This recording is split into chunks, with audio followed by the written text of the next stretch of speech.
Hi there, welcome to my latest episode of my 10-minute rants, which are normally getting extended now to about 14 or 20. I do apologise, but the SNP do give me plenty of material to talk about. So today, this episode is about Alex Salmond getting a boot in to the SNP, which, for those of you who are not aware, he's normally a supporter of independence.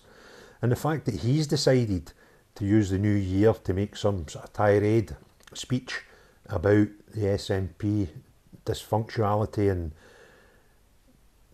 ineptness, to be perfectly honest with you, is surprising.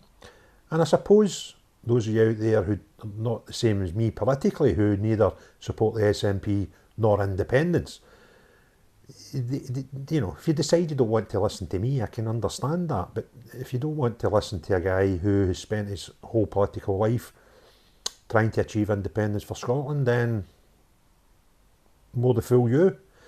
So what's he been saying? Well, the headline on it was phenomenal. It's been covered by a lot of outlets, especially the one that caught my eye, was a National, which is the independence rag up here. They're even published it, and seems a bit odd. However, their headline is Alex Salmond, Scotland faces a decade of drift since the 2014 referendum. Now, to be fair, this is something that I predicted and didn't realise I predicted it until the other day. You know, on Facebook, it shows you your anniversary posts, things that you said a year ago and 10 years ago and all that. Well, this one had popped up on my, I'll tell a lie, I was searching through my timelines for something else and I put in some word in my timeline, and this post had popped up from pre-referendum. And I just had enough. And I was rabbiting on about why was it normal that everybody had to declare how they were voting in a secret ballot. You know, I'd never seen this before. People might ask casually, but it was always demanded of you that you had to tell which way you were voting in the Scottish referendum. And I was given some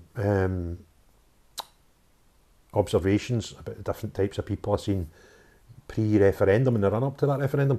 And then at the end of this sort of blog type post that I put out, I said, here's what I think will happen if, you know, it's a yes vote or a no vote's returned. And what I said was if the vote goes no, the people that wanted the independence, they'll not be able to handle it. And the noise now will just get worse. But a lot of other people thought, we'll get the referendum out the road and that'll be it. Independence will either happen or it won't. But I'd predicted this, that it would just get worse. And it has, the last 10 years. And I think Alex is suggesting the same, a decade of drift since the 2014 referendum. And other things he said was he's moving politically backwards as he hit out at both the Scottish Government and the SNP. I totally agree with you there, Alex. I think not only politically backwards, logically, operationally backwards. Everything that you know, whatever you want to measure Scotland on from 2014 till today, almost a decade later, it's got worse. Because these people have not really done much about independence, bar moan about it, moan about not getting it.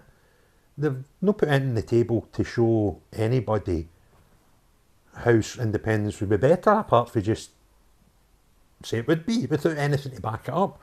So let's have a wee look at what else Alex is saying here.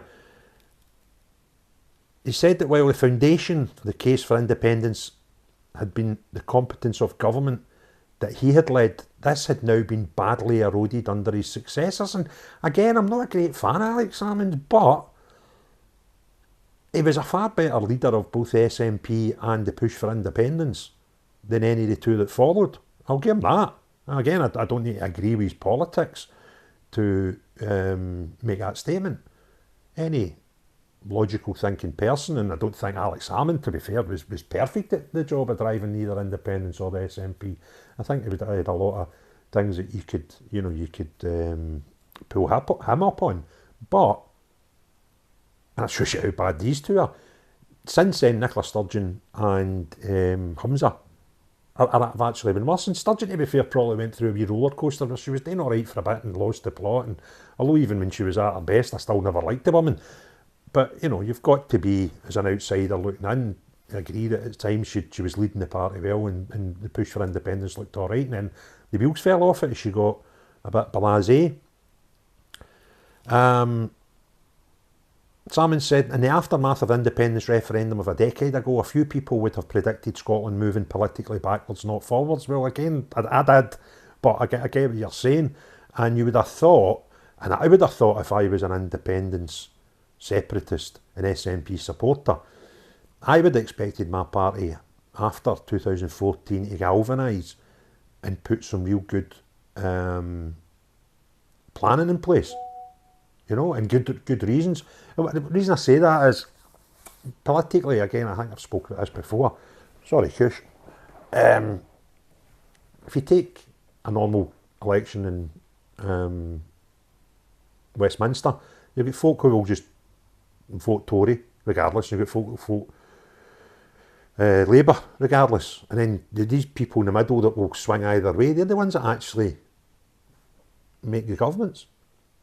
Because, just now, recently they might have been leaning towards Conservative, and they're not happy with them just now, and there'll be a wee swing up towards Labour, and if enough of them go past the middle point, Labour get control. And that's the exact same with the referendum, if you think about it. There's people who would just, doesn't matter logically whether they're right or wrong, people that would just have always voted no, and people would always voted yes.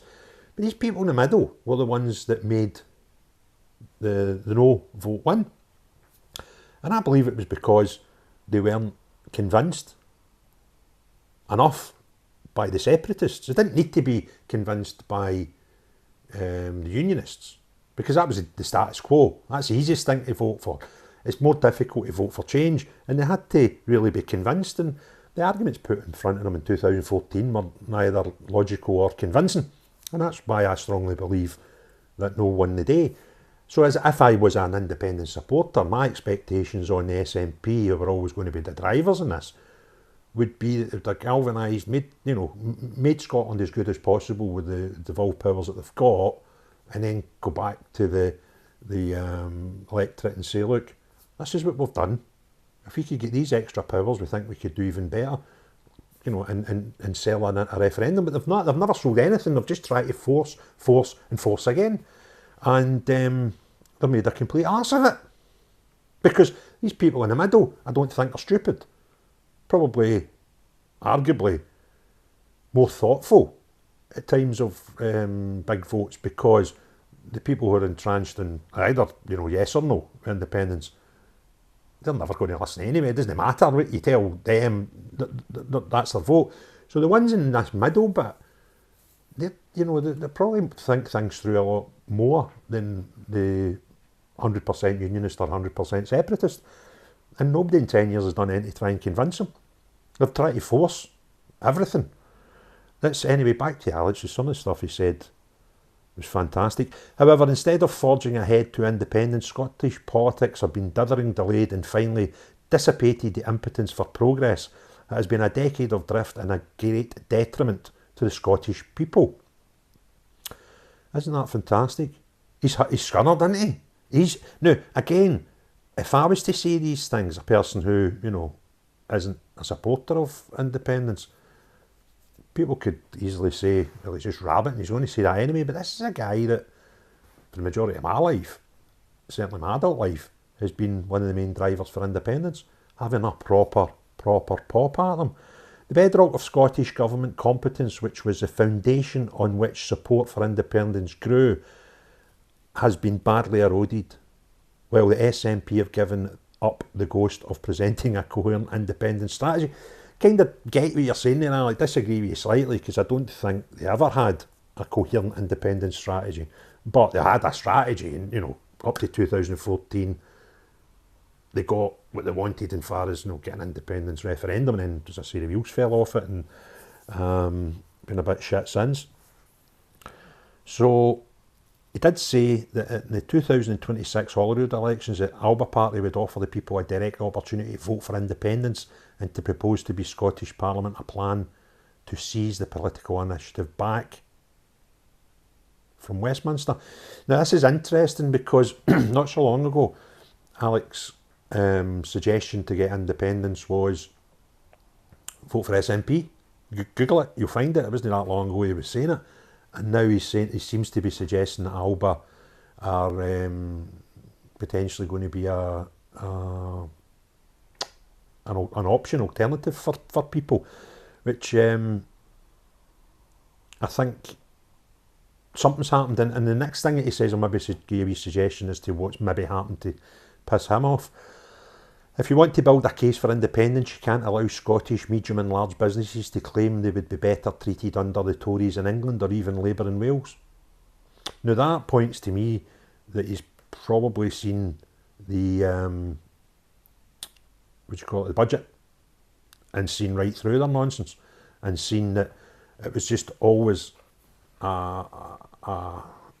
wasn't actually a way of filling the black hole. I don't know how they've done that, this 1.5 billion black hole, because the income tax changes were never going to do that. But what I think it has filled is it's filled the void left when Humza decided at their party conference that he was just going to tell everybody we're going to freeze council tax. And it seems to me that the income tax is just, giving the councils the extra money that they need, that he stopped them getting by telling everybody they were going to get council tax freeze. So I think Alex Salmond's probably seen the budget, seen the true effect of it, and thought, bollocks to that. But, it's great to see the infighting now between the independence parties, because they had this movement before, what was it, All Together or something, I can't remember. Because there seemed to be too many splits and different factions with the referendum, and they tried under one banner, was it? There was something like that, All Together under one banner, something that they tried to get everybody under the one umbrella for independence movement. And it looks as if Alex has just said bugger that, and he seems to have seen right through them. I think obviously you've got to take other factors into account, and remember this guy has put a claim into the Court of Sessions for loss of earnings after, when did it start?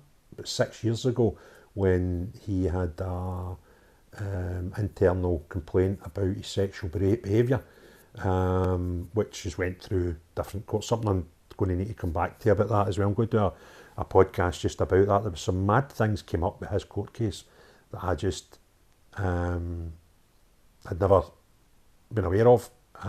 But anyway, I digress. So there we go. Alex Salmond's now telling you that SNP are rotten and they can't govern, but kind of knew that already, isn't it? But it's refreshing to hear it from different sources now and not just purely from unionist voices. So well done on that one, Alex. I'm still not a great fan of yours, but got to give you a wee bit of doff my cap to you there. So hope you've enjoyed the video. If you have, please give it a thumbs up, hit the subscribe and notifications if you want to see more. Round about here in the end screen you'll see the video that suggests you watch next if you like them. And most of all, have a great day. Bye now.